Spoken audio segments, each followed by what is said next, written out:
I'm Kelly Jennings, CEO of Powerband Solutions.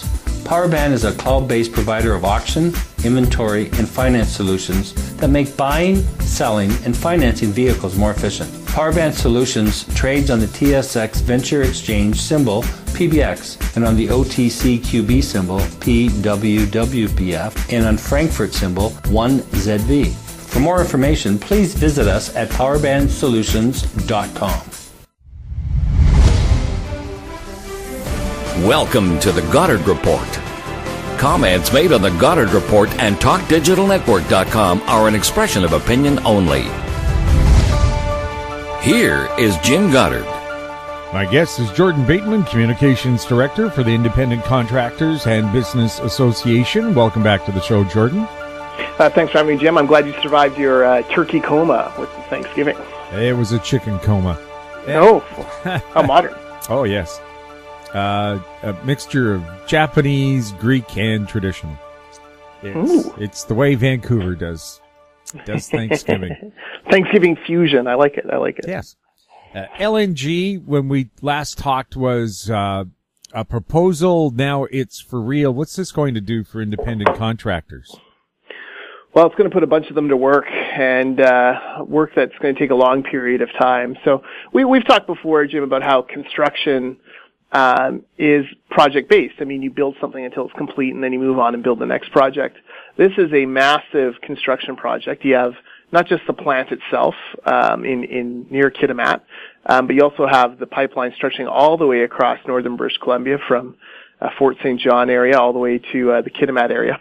Those are, we're talking about hundreds, we're actually talking about thousands of construction jobs for a period of, as long as 5 or 6 years, where people can be working on those projects, where people can be getting trained on those projects. This is really an exciting development for especially northern British Columbia, but it'll trickle down everywhere. I was actually just talking to someone who was touring a company in Kamloops. It's a big modular housing company. They have the contract for a couple of the work camps on this pipeline. And, there are construction workers working in Kamloops, building these modular units that will end up being in far-flung places in British Columbia.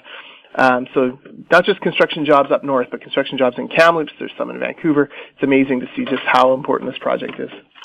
Some critics said, why did Royal Shell need tax breaks to build this when they made $15 billion last year? But as you know, it's a very competitive world, and just a few dollars can make a big difference. Yeah, I mean, look, the NDP government, a little hypocritical on this. They came out when the Liberals said, introduced their tax regime, said it was, not enough, that BC would be getting gouged. Then they, consequently went around and cut $6 billion off of that tax bill. So, it is a very competitive market. Look, we're competing with America. The United States has no carbon tax. The United States has far lower income taxes, lower sales taxes, much more competitive regime, lower natural gas revenue, royalties. Like, you've got to give these guys a fighting chance to be competitive. And in the end, I think the NDP wisely made the calculation that, $16 or $20 billion worth of government revenue was better than zero, which is what we would have gotten if they'd stuck, or if they, followed their instincts, which is to hike taxes on resource projects, not find a way to work with the companies. And of course, there's all the income tax generated by the workers. Well, exactly. The workers get paid income tax. That money flows into the community. Kitimat is already now in a housing boom. It's hard to express just how revolutionary that will be for that community, for Prince Rupert, for Fort St. John. I thought my favorite comment was Laurie Ackerman, the mayor of Fort St. John, which is an entire province away from the LNG plant. She said in Fort St. John, we put the NG in LNG. That's why it's good for her community as well. So very exciting to see all these things come to fruition. And something maybe not discussed, if they're building a pipeline to Kitimat for natural gas, could the same facilities not be used to ship oil that's discovered while you're drilling for this natural gas? I'm not sure. I'm not sure if they'll have capacity. That's a good question. I'm sure the last thing that the LNG people want to do is even mention the word oil, lest the irrational eco-activists start to really turn on this project. There is still a problem with one splinter First Nations group along the way, despite the fact that they have agreements with, their parent First Nation. There is splinter groups along the way that seem like they want to make trouble for this pipeline. So the NDP will have to make some hard decisions at some point as to how to police and make sure that construction workers can build this safely. But right now, let's just celebrate the fact that we have this $40 billion investment, the largest in Canadian history, in British Columbia, all private money. Some people on Facebook were saying, "Oh, wait, taxpayers will be on the hook when it goes over budget." Nope, taxpayers will not be on the hook if it goes over budget. That is all private money. It'll be up to the 5 owners to come up with it. And private companies tend to ride their budgets pretty strictly. They don't have the cost overruns government projects do. Well, exactly. For one thing, they don't tinker with projects the way that governments and politicians do. They don't have the same nonsense about pretending to do things in a certain way in order to placate people. They just go out there, get the lowest bid, and get the thing built. So it's outstanding. I mean, we're a little concerned that this is the last big investment in BC. Given the problems with Kinder Morgan, we're trying to encourage the provincial government while they're still on the rush, the high of getting this project through to really rethink their anti-oil and gas stances. Try to put the eco-activists in the corner in their party, instead let more of the blue collar worker flow out of John Horgan. So let's see more of these projects. We're not sure where the next investment would come from, but we want to continue to see these projects coming on stream in BC. Do we have enough construction workers to do the Kitimat project and build the Site C dam? Yes, yeah, absolutely. Some of them are going to have to come from around British Columbia. You're not going to get all of them from the north, but that's a pretty standard thing. If you look at when the oil boom was really hitting, you had places like Nanaimo and Kelowna and Abbotsford with direct flights to Fort Mac every week. The reason why is you had people who would work 2 weeks in Fort Mac and then fly home and live 2 weeks in Nanaimo. The same thing can happen on this project. We're not as picky as, the NDP talk a lot about local hiring. To us, a British Columbian is a British Columbian. Wherever you get them from British Columbia, they should have the right to and the ability to work on projects in British Columbia. So if you're willing to travel and you're willing to go to the work camps for a period of time, they'll take it. There's definitely they'll definitely put you to work there.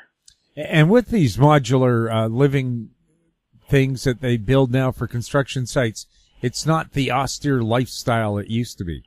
No, it's luxury. It's, there's movie theaters, there's libraries, there's restaurants, there's little cafes, there's, workout facilities. They really do take care of their workers well, and the reason why is they want you to come back. So if you have a miserable experience there while you're working, you won't come back. That's the last thing they want, is have to replace you. So, these work camps have really come a long way. The modular housing industry took a real turn right around the 2010 Winter Olympics in BC. And what happened was, up until then, they'd kind of been known for those, dingy little trailers, the portables that kids went to, in overcrowded classrooms would go into. They were all very plain and kind of cookie cutter. Now, though, with the 2010 Olympics, Brickco, which is a company based in Langley, Penticton, they produced the Athletes Village, which was a luxury, basically a hotel in Whistler. That really changed the views of modular housing, opened the eyes of government to what modular housing could be like. And now you're seeing that same kind of, amenity-laden facility going into places like work camps. So it's pretty exciting to see what these BC companies are doing. And it's also being used for homeless people projects as well, isn't it? Yeah, exactly.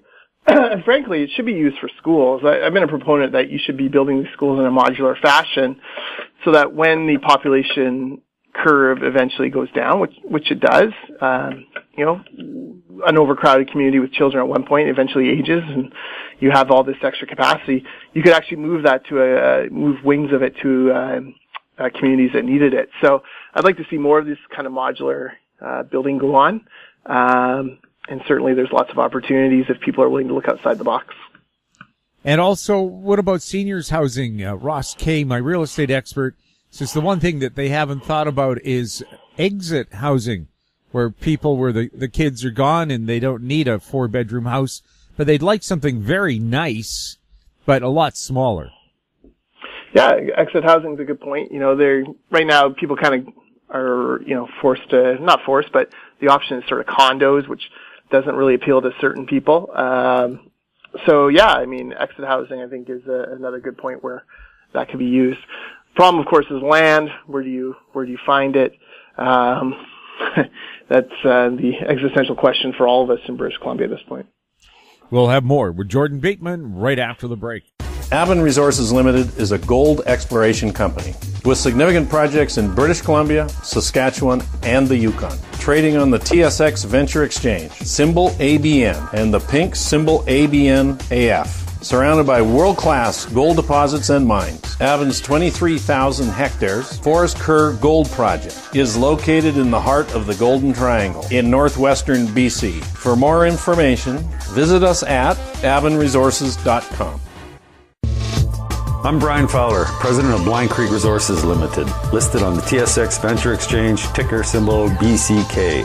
Blind Creek is focused in the Yukon, Northwest Territories, and British Columbia. The company's key property is the Blend Project, one of the largest undeveloped lead-zinc-silver deposits in Western Canada, plus plans to advance the recently acquired, fully permitted historic engineer gold mine in the Atlan District of northwestern BC. Check us out at blindcreekresources.com. Welcome back. We're speaking with Jordan Bateman. Jordan, Site C, of course, the dam project has been very controversial. It's going ahead, and we still have people saying, "Oh, it's not necessary. It won't be necessary." But if they're trying to get people off fossil fuel and use electric cars, won't that power be needed? Oh, of course it will. I mean, anyone who's still opposing Site C at this point is just delusional. You have the LNG plant coming online. It needs massive reserves of electricity. You have the climate action plan that the NDP are about to roll out on British Columbians, where they want radical electrification of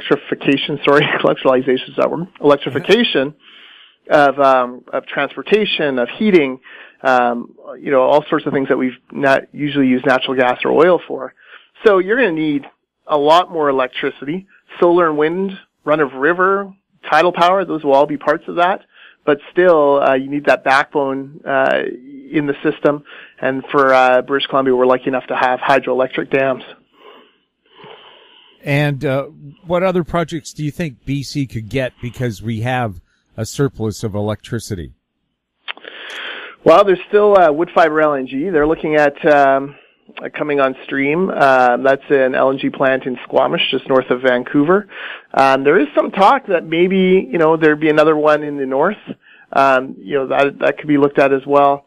Listen, these projects, these hydroelectric projects provide clean energy. They're done in a way that, really kind of mitigates the mistakes that are made in other jurisdictions, especially in the third world, which is where, we often get compared to because, that's where they're building dams. These are good projects. Site C is a great project. And in fact, BC Hydro should be looking at all of its hydroelectric dams, its entire fleet, figuring out where it can improve them in order to generate more electricity at existing dams, and also seeing if there's other opportunities for other major infrastructure investments within this system. We'll have more with Jordan Bateman right after this.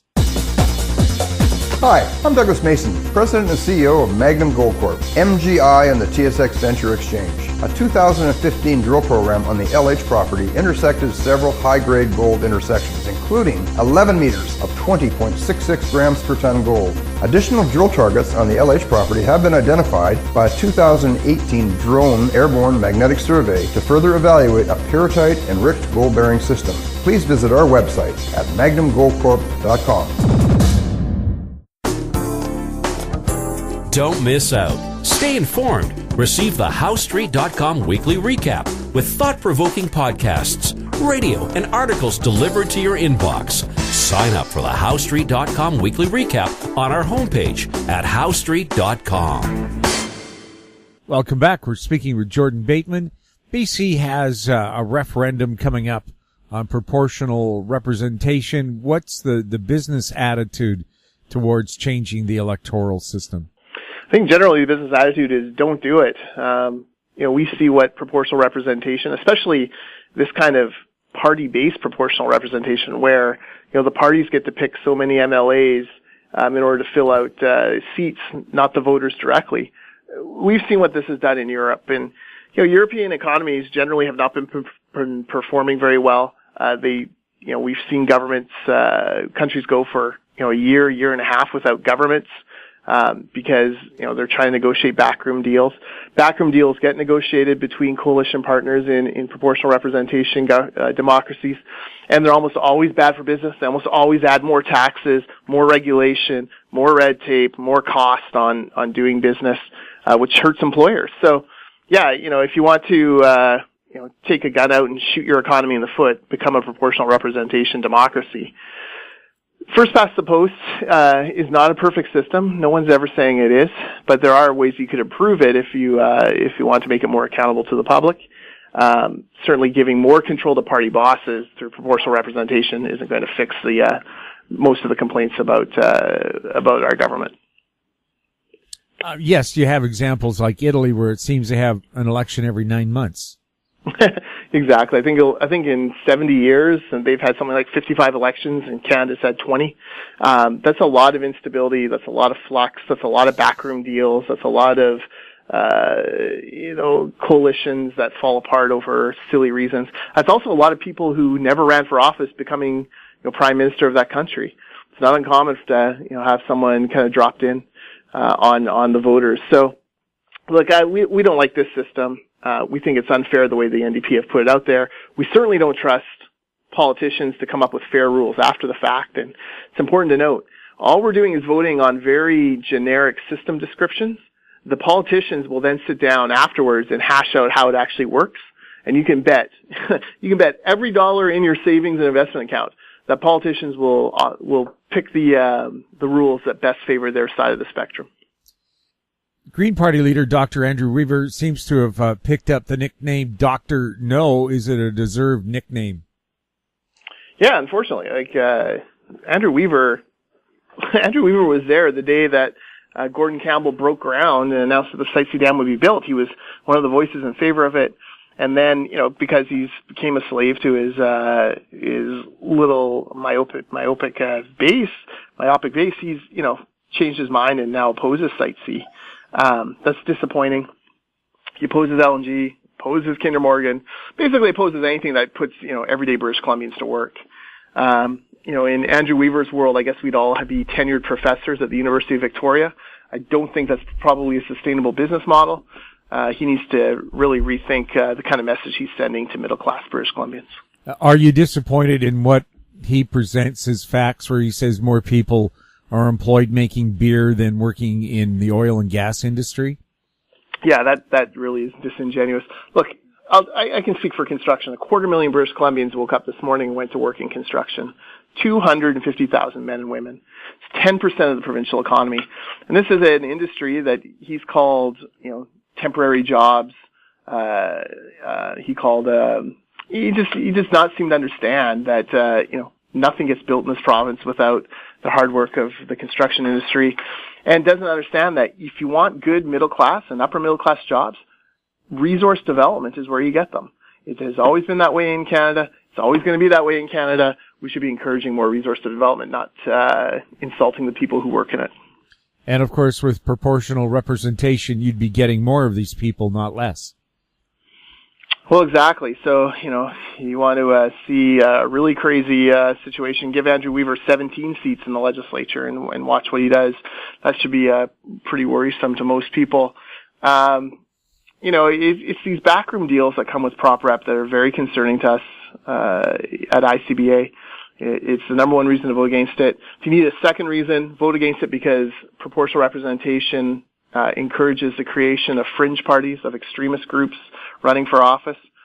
And if you think a 5% limit, a 5% threshold of getting a seat is going to do anything, just ask yourself, you had 20 people at Thanksgiving dinner. Was there one crazy person among you who you don't want to see represented or you don't want to see representing you in the legislature? That's 5% of your Thanksgiving dinner. 5% of British Columbians could easily put in a, anti-immigration, a right-wing, neo-Nazi groups. We've seen this in other places. Could put in Communist Party holds the balance of power in the Czech Republic. There's lots of examples in Prop Rep of fringe extremist parties controlling the government agenda. We think that's wrong. We think it's bad for business. We think it's bad for British Columbians, and we think that Prop Rep should be soundly defeated. Jordan, thank you so much for chatting with us. Thanks for having me. My guest has been Jordan Bateman, Communications Director for the Independent Contractors and Business Association. His website, icba.ca. If you have any questions for Jordan or for any of our other guests, you can send them to info@howstreet.com. I'm Jim Goddard. Thanks for listening. Comments made on the Goddard Report and TalkDigitalNetwork.com are an expression of opinion only. The Goddard Report is available online and mobile at TalkDigitalNetwork.com. The Goddard Report is a production of How Street Media Incorporated.